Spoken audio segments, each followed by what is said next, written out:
Kami merasa terhormat kalau di dalam doa Tuhan undang kami untuk berbagian di dalam pekerjaan Tuhan, di atas dunia ini, di dalam gerejamu, di dalam keluarga kami.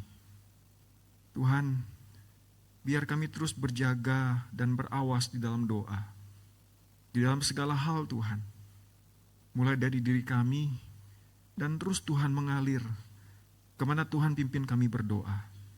Kami bersyukur untuk malam hari ini. Tuhan juga ingin mengajar kami, mengingatkan kami, menegur kami melalui kebenaran firman-Mu. Tuhan tolong, dengan segala yang Tuhan sudah percayakan kepada setiap kami, firman Tuhan boleh kami baca dan kami renungkan bersama. Kami perlu pertolongan Allah Roh Kudus, supaya kami menikmati sekaligus Tuhan digugah untuk menjadi pelaku firman-Mu. Terima kasih Tuhan, kami siap mendengarkan firman-Mu. Di dalam nama Tuhan Yesus kami berdoa. Amin. Silakan duduk Bapak Ibu Saudara. Bapak Ibu Saudara, hari ini kita akan bersama-sama membaca dari kitab Yosua. Kitab Yosua cukup panjang, ada 26 ayat. Saya akan pandu Bapak Ibu Saudara untuk membaca beberapa bagian yang saya kira cukup penting bagi kita. Silakan Bapak Ibu Saudara menyimak dari Alkitab masing-masing. Persiapkan Yosua pasal yang ke-7. Saya akan bacakan untuk kita sekalian. Yosua pasal yang ke-7 ayat 1 hingga ayat yang ke-13. Saya akan bacakan untuk Bapak Ibu Saudara sekalian. Demikian firman Tuhan.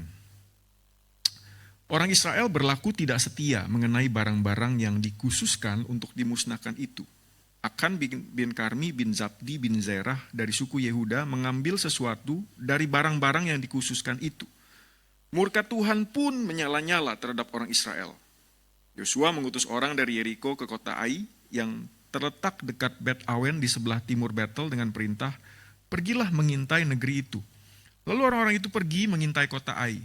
Kemudian mereka kembali kepada Yosua dan berkata kepadanya, tidak perlu seluruh bangsa itu pergi. Cukuplah 2 atau 3.000 orang pergi menggempur kota itu. Jangan melelahkan seluruh bangsa itu ke sana, sebab orang-orang di sana hanya sedikit saja. Lalu berangkatlah kira-kira 3.000 orang dari bangsa itu ke sana, tetapi mereka melarikan diri dari orang Ai. Orang Ai menewaskan kira-kira 36 orang dari mereka. Orang-orang Israel itu dikejar dari depan gerbang kota sampai ke Syebarim dan dipukul kalah di lereng. Lalu kecut dan ciutlah hati bangsa itu. Yosua pun mengoyak pakaiannya dan sujud dengan mukanya sampai ke tanah di depan tabut Tuhan hingga petang bersama tua-tua Israel. Mereka menabur debu di kepala mereka. Yosua berkata, "Ah Tuhan Allah, mengapa engkau menyuruh bangsa kami ini menyeberangi sungai Yordan untuk diserahkan kepada orang Amori dan dibinasakan? Lebih baik dulu kami putuskan untuk tetap tinggal di seberang sungai Yordan. Oh Tuhan, apakah yang akan kukatakan setelah orang Israel berbalik lari dari hadapan musuhnya? Orang Kanaan dan seluruh penduduk negeri ini akan mendengar hal itu. Mereka akan mengepung kami, melenyapkan nama kami dari muka bumi. Apa yang akan kau lakukan demi namamu yang besar itu?" Lalu Tuhan berfirman kepada Yosua, "Bangunlah, mengapa engkau sujud seperti itu? Orang Israel telah berbuat dosa. Mereka melanggar perjanjianku yang kuperintahkan kepada mereka. Mereka mengambil sesuatu dari barang-barang yang dikhususkan untuk dimusnahkan itu. Mereka mencurinya dan dengan tipu daya menaruhnya di antara barang-barang mereka. Oleh sebab itu orang Israel tidak mampu menghadapi musuh mereka. Mereka berbalik lari dari hadapan musuh mereka karena mereka sendiri telah dikhususkan untuk dimusnahkan. Aku tidak akan lagi menyertai kamu, kecuali segala yang dikhususkan untuk dimusnahkan itu, kamu lenyapkan dari antara kamu. Pergilah, kuduskanlah bangsa itu dan katakan, kuduskanlah dirimu untuk esok hari. Sebab demikianlah firman Tuhan Allah Israel. Hai orang Israel, ada yang dikhususkan untuk dimusnahkan di antaramu. Kamu tidak akan mampu menghadapi musuhmu sebelum kamu menyingkirkan barang-barang yang dikhususkan itu dari antaramu. Ayat 16 sampai 21. Keesokan harinya Yosua pagi-pagi benar menyuruh orang Israel maju ke depan suku demi suku. Lalu kedapatanlah suku Yehuda. Ketika kaum-kaum Yehuda disuruhnya maju ke depan, kedapatanlah kaum Zerah. Ketika kaum Zerah disuruhnya maju ke depan satu demi satu, kedapatanlah keluarga Zabdi. Ketika disuruhnya keluarga orang itu maju ke depan, seorang demi seorang, kedapatanlah Akan bin Karmi bin Zabdi bin Zerah dari suku Yehuda. Lalu Yosua berkata kepada Akan, "Anakku, muliakanlah Tuhan Allah Israel, dan mengakulah di hadapannya. Katakanlah kepadaku, apa yang telah kau lakukan, jangan sembunyikan apapun dariku." Lalu Akan menjawab Yosua, "Benar, akulah yang berbuat dosa terhadap Tuhan Allah Israel. Seperti inilah yang kuperbuat.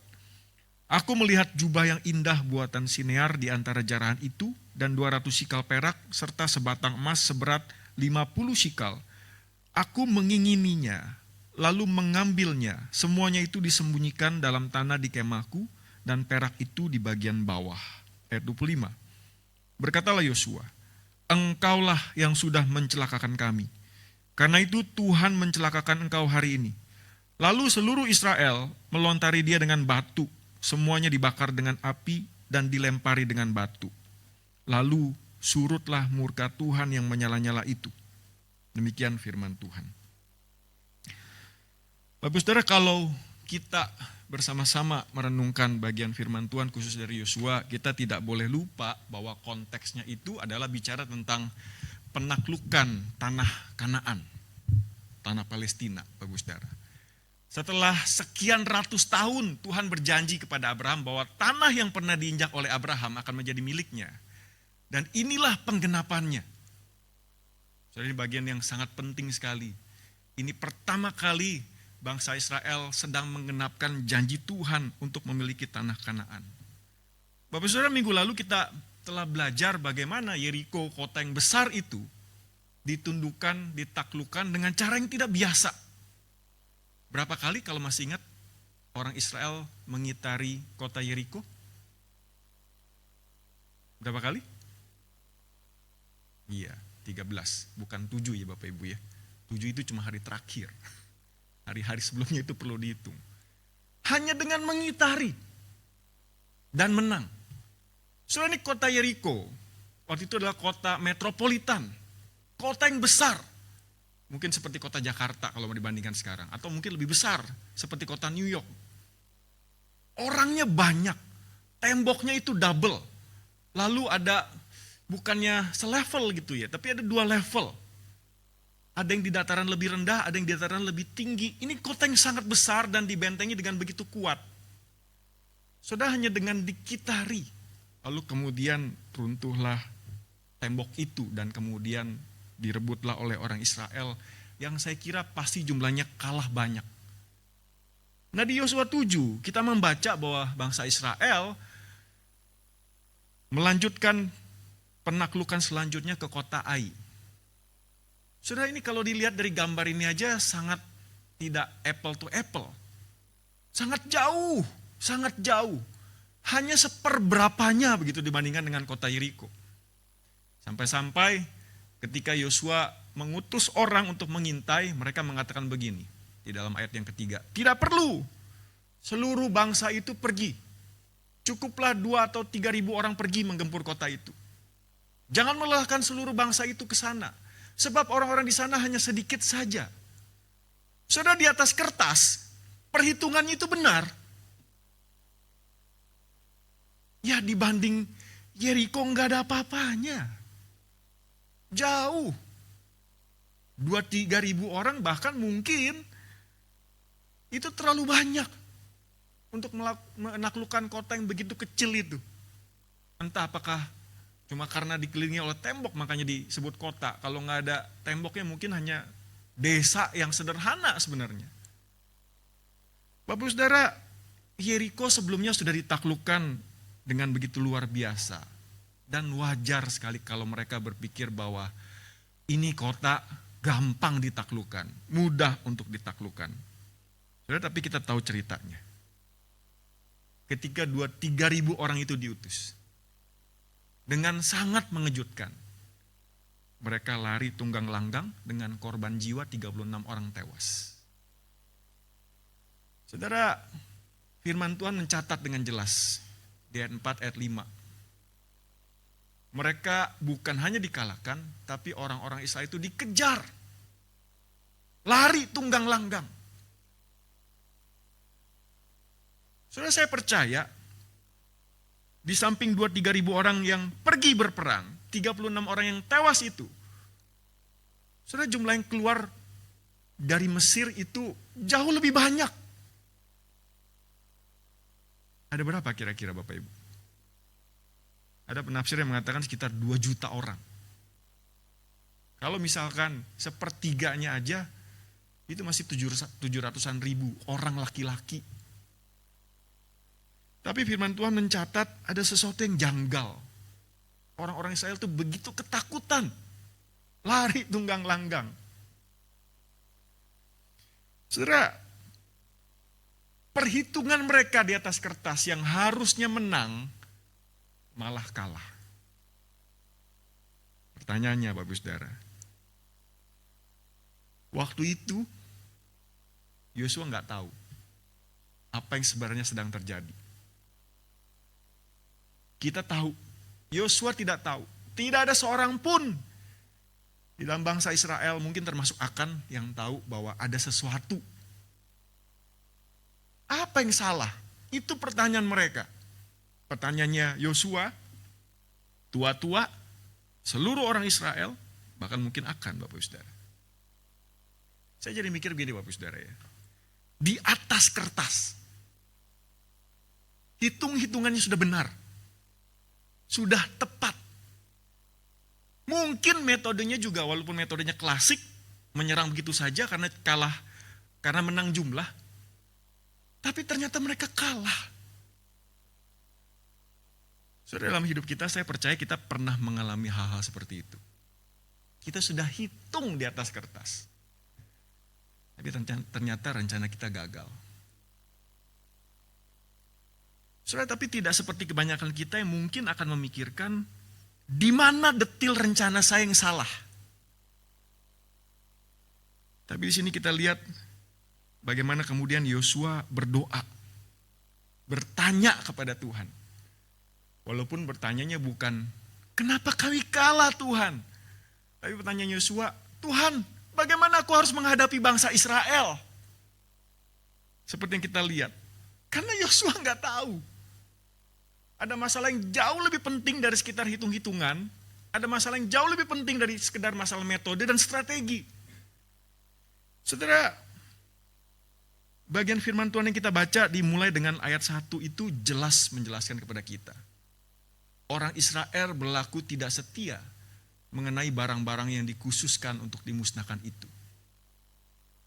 Akhan bin Karmi bin Zabdi bin Zerah dari suku Yehuda mengambil sesuatu dari barang-barang yang dikhususkan itu. Murka Tuhan pun menyala-nyala terhadap orang Israel. Saudara, pertanyaan yang timbul, tapi simpen dulu. Ini yang dosa Akan. Tapi dari awal sudah disebut orang Israel berlaku tidak setia. Kita simpen dulu Bapak Ibu Saudara ya. Yang jelas di sini dicatat akan mengambil sesuatu dari barang-barang yang dikhususkan untuk ditumpas, untuk juga dipersembahkan oleh Tuhan. Padahal, saudara, perintah Tuhan jelas di dalam Yosua 6 ayat 18 ayat 19 yang kemarin kita sama-sama bahas. Tuhan bilang begini, tetapi kamu jagalah dirimu terhadap barang-barang yang dikhususkan untuk dimusnahkan. Setelah mengkhususkannya untuk dimusnahkan, jangan sampai kamu mengingini, kamu mengambil sesuatu dari barang-barang itu. Dua kata yang muncul nanti di ayat 21. Aku mengingini, aku mengambil. Perintah Tuhan bilang jangan sampai kamu mengingini. Jangan mengambil sesuatu dari barang-barang itu. Agar jangan perkemahan orang Israel yang justru dimusnahkan dan mengalami malapetaka karena murka Tuhan yang menyala-nyala. Ini yang pertama, Bapak Saudara. Yang ayat ke-19, segala emas dan perak serta barang-barang tembaga dan besi adalah kudus bagi Tuhan dan masuk dalam perbendaharaan Tuhan. Saudara, apa yang akan ambil? Ayat 21 mencatat dengan jelas. Aku melihat jubah yang indah buatan Sinear. Gak tahu kayak gimana itu barangnya, kita gak tahu. Tapi itu jubah yang indah katanya. Pasti mahal, pasti berharga, pasti gak biasa. Di antara jaran itu dan 200 sikal perak serta sebatang emas seberat 50 sikal. Aku mengingininya, lalu mengambilnya, lalu semuanya itu aku sembunyikan dalam tanah di kemahku dan perak itu di bagian bawah. Udah saya pikir-pikir ya, seberapa signifikan sih yang diambil Akan itu. Lalu saya iseng-iseng menghitungnya. Nggak tahu ini ada manfaatnya buat kita atau enggak Bapak Ibu Saudara ya. Tapi kira-kira jumlahnya segini Bapak Ibu Saudara. Satu sikal itu kalau Bapak Ibu Saudara baca di kamus Alkitab belakang itu beratnya 11,4 gram. 200 sikal perak itu tinggal dikaliin sekitar 10 juta. Saya lihat-lihat kemarin di Google harga perak hari ini sama harga emas hari ini Bapak Ibu Saudara. Lumayan ya 200 gram kita punya emas. Saudara 50 sikal emas itu satu batang itu katanya Akan yang dia ambil itu sekitar 1,6 M. Kalau di total itu ya masih 1,6 M sih. Kita nggak tahu harga jubah siniar yang mahal itu berapa nggak tahu. Saya coba-coba lihat ya. Harga baju paling mahal di dunia. Ada yang puluhan M ternyata Bapak Saudara. Tapi saya nggak tahu itu harga itu atau bukan gitu ya. Tapi saya pikir begini ya. Ini jumlah yang besar gak? Buat saya besar. Tapi kalau dibandingkan dengan penghasilan kotor, penghasilan bruto satu bangsa Israel. Saya kira ini gak ada apa-apanya. Gak ada apa-apanya. Tapi saya gak tahu apakah ini menjadi masalah yang besar bagi Tuhan. Apalagi bagi Tuhan. Bagi GDP-nya bangsa Israel aja nggak signifikan, apalagi bagi Tuhan. Cuma kalau saya iseng gitu ya. Kan katanya kan murka Tuhan pun menyala-nyala terhadap orang Israel gara-gara begini ya. Gara-gara, ya taruhlah itu baju 400 juta, 2M gitu dibuletin gitu ya. Apa gara-gara itu murka Tuhan sampai menyala-nyala? Tidak dicatat sih, dan kita tidak melihat juga. Semurka apa itu menyala-nyala? Itu pasti murka yang nggak biasa-biasa aja kalau masalah ini tidak dibereskan Bapak Saudara. Pertanyaan saya jadi begini ya. Kalau seandainya yang diambil sama Akan itu cuma 200 sikal perak. Apakah kalimat ini masih muncul? Apakah masih muncul Bapak Ibu? Kalau hanya 200 sikal perak.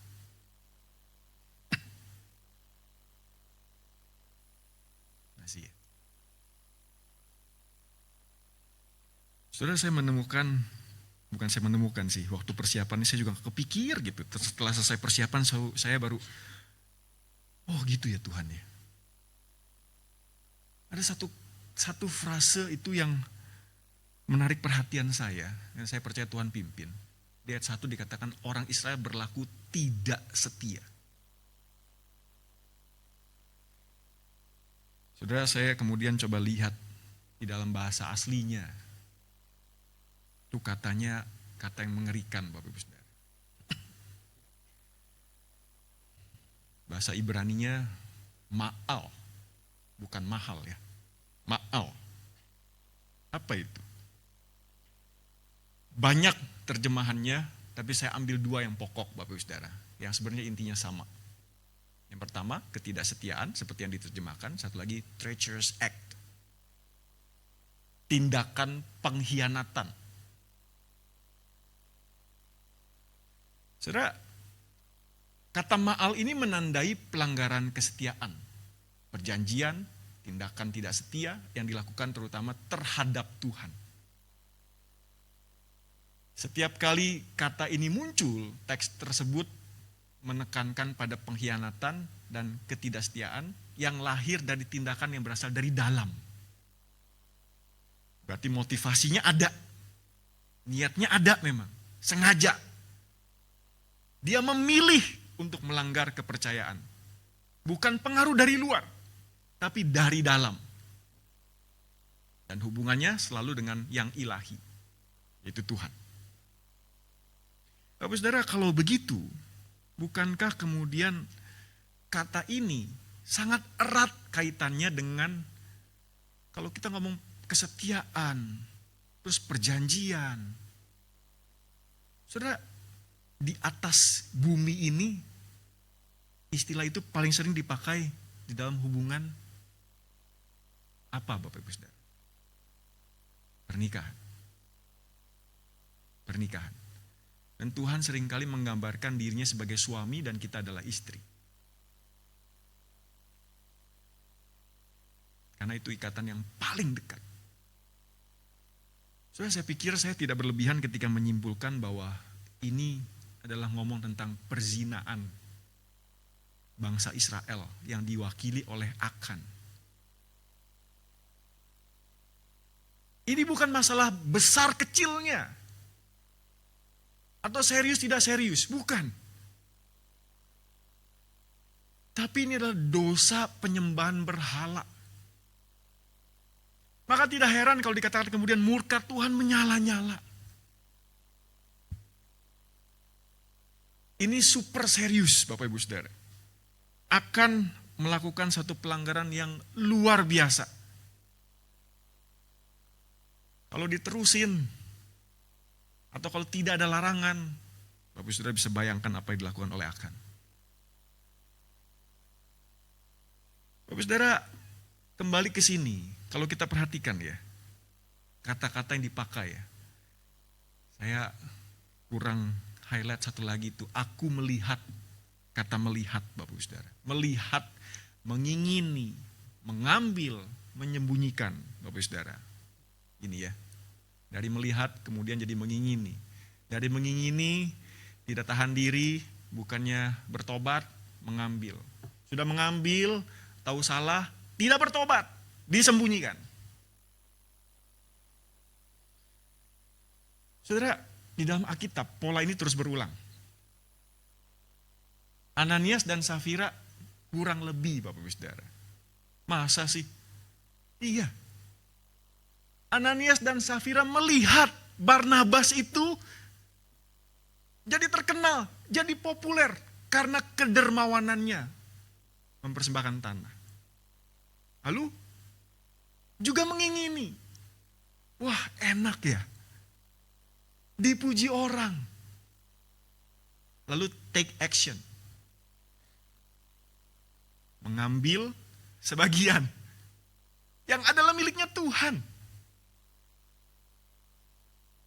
Lalu kemudian ketika Petrus nanya, menyembunyikan kan? Tidak berkata jujur. Saudara, waktu kita melakukan dosa, polanya juga seperti ini Bapak Ibu Saudara. Dan akarnya itu setua ketika manusia jatuh dalam dosa pertama kali Bapak Ibu Saudara. Hawa melihat, menarik kan ya? Mengingini kemudian. Lalu mengambil, memakannya.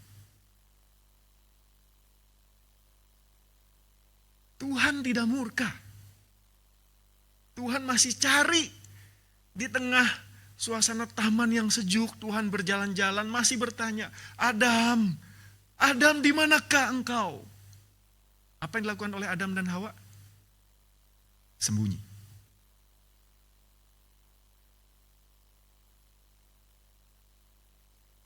Sudah saya gentar sekali waktu merenungkan bagian ini. Betapa banyak dalam diri kita, dalam diri saya. Sudah tahu apa yang jadi pergumulan Bapak Ibu Saudara masing-masing. Kalau pertanyaannya apakah itu cukup layak, cukup berharga untuk dilakukan? Kita baca tadi firman Tuhan mengatakan seperti ini Bapak Ibu Saudara. Gara-gara akan pikir itu adalah dosa yang ngambil ketahuan lah, dosa kecil lah. Saudara, akan anak-anaknya laki-laki dan perempuan tewas dilempari batu. Saya nggak tahu bayangan seorang bapak yang namanya Akan ketika melihat kalau dia masih hidup, walaupun dia udah kesakitan, melihat anaknya laki-laki dan perempuan dilempari juga sampai mati, apakah ada penyesalan? Gara-gara dia. Gara-gara Akan, 36 orang tewas. Saya nggak tahu tipe 36 orang tewas ini juga sama-sama orang yang sebenarnya hatinya seperti Akan atau enggak.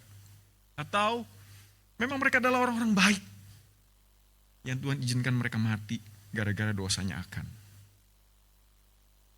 Bangsa Israel menjadi kecut dan ciut hati. Tidak ada lagi gairah, tidak lagi semangat, yang ada ketakutan, pertanyaan, mempertanyakan kepemimpinan Yosua. Salah kali Yosua. Dia gak pantas pimpin bangsa ini. Memang Musa jauh lebih hebat. Dia salah dengar suara Tuhan kali. Saudara bayangin ya. Habis ini Yosua mimpin. Banyak hati yang bimbang. Sulitnya jadi Yosua. Gara-gara dosa Akan. Iman kepada Tuhan diperlemah. Jelas. Katanya Tuhan berjanji akan menyertai. Pasal 1 kita sudah baca. Kuatkanlah dan teguhkanlah hatimu. Itu kata yang diulang oleh tua-tua bangsa Israel kepada Yosua. Hanya kuatkan dan teguhkan hatimu. Kami akan menyertai kamu. Berperang maju. Saudara, paling ngeri. Rencana Tuhan ada di ujung tanduk. Secara manusia hitung-hitungan.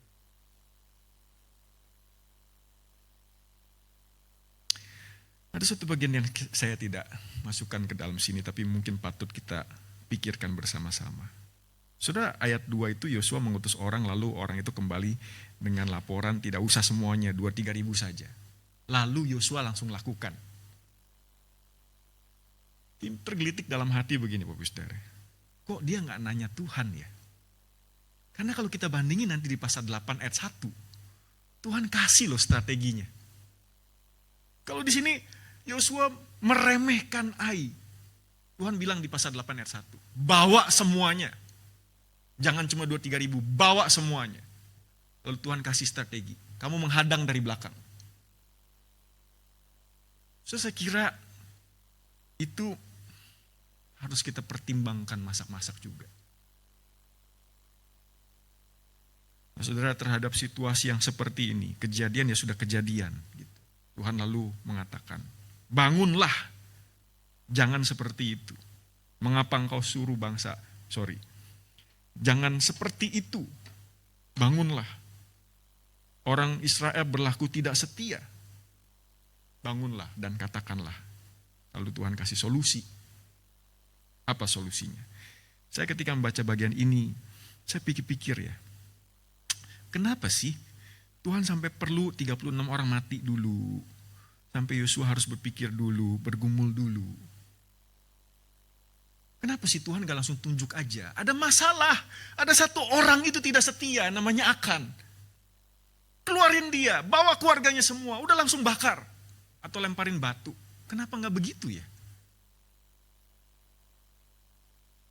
Sampai perlu dulu seluruh 12 suku itu maju. Dari 12 suku itu kaum satu-satu maju.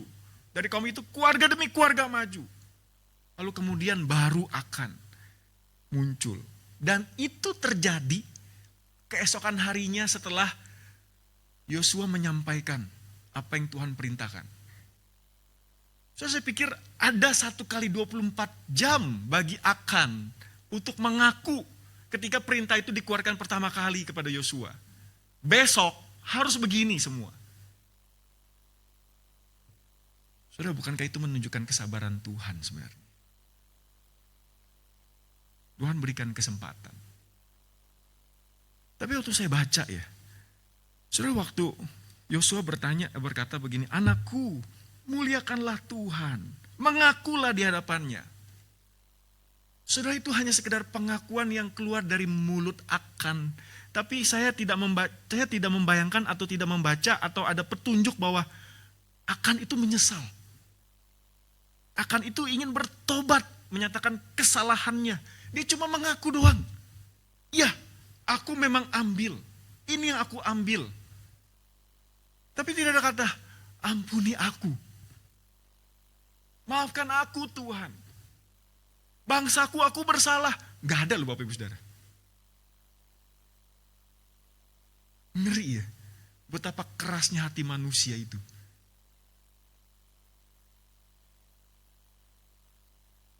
Tidak ada rasa penyesalan. Sudah, Tuhan masih kasih kesempatan.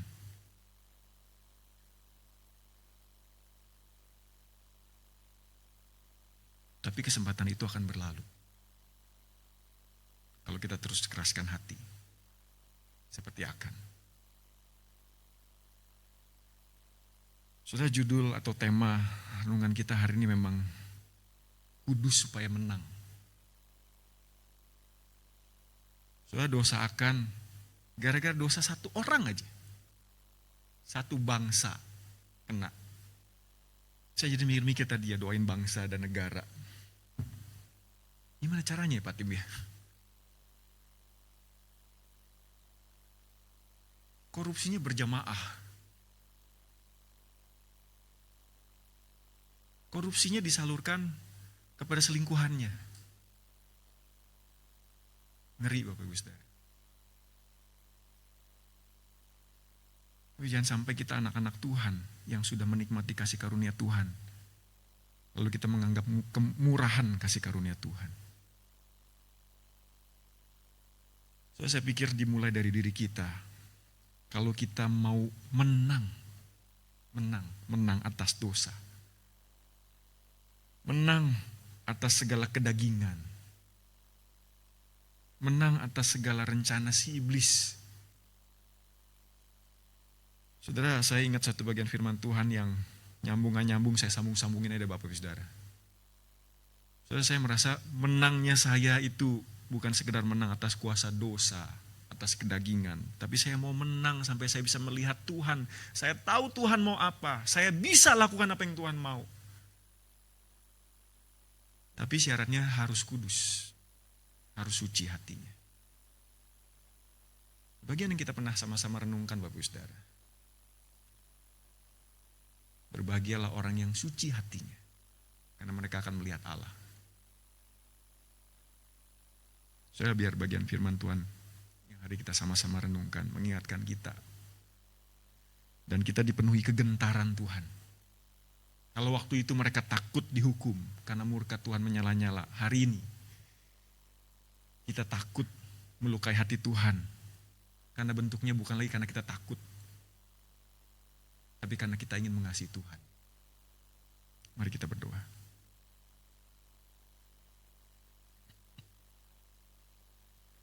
Bapa di surga, kami